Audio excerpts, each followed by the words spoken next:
back was had his hand up longer than you, and then this woman right here, promise. I have a question, and I'm a common sense guy. What worries me, within 2 weeks after Newtown, and this morning, my nurse finally came back to work, she lost her daughter in Newtown.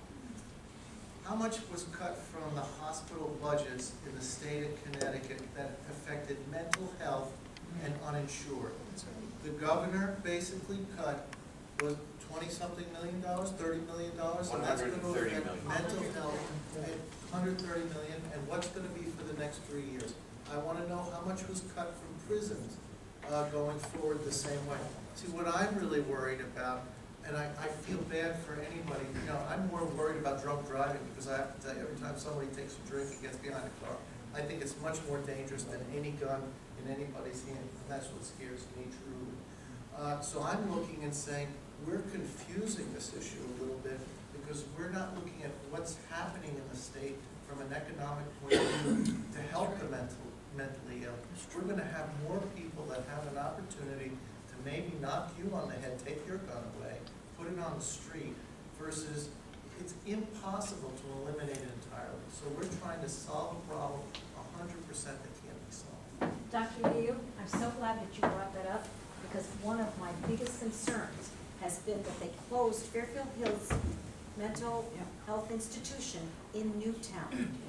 And I had a gentleman who was a constituent call me and talk to me at length about the fact that his son was murdered by someone released from Fairfield Hills because he burned down the building that his son lived in and killed him. This mental health issue is bigger than you can imagine because these individuals now are put into the communities, in apartments, in places without getting the needed service. And this gentleman from Fairfield Hills that was outplaced was supposed to be monitored by ARC.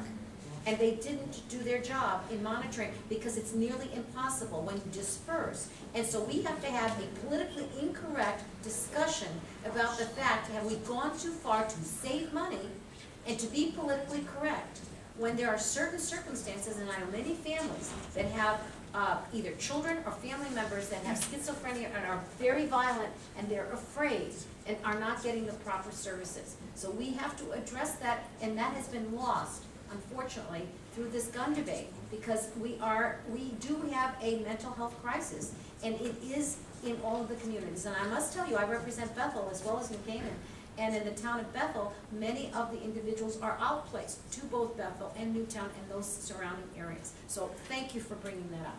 Yeah. Here's the other thing to understand. I want to answer one thing that you said earlier. Yes, sir.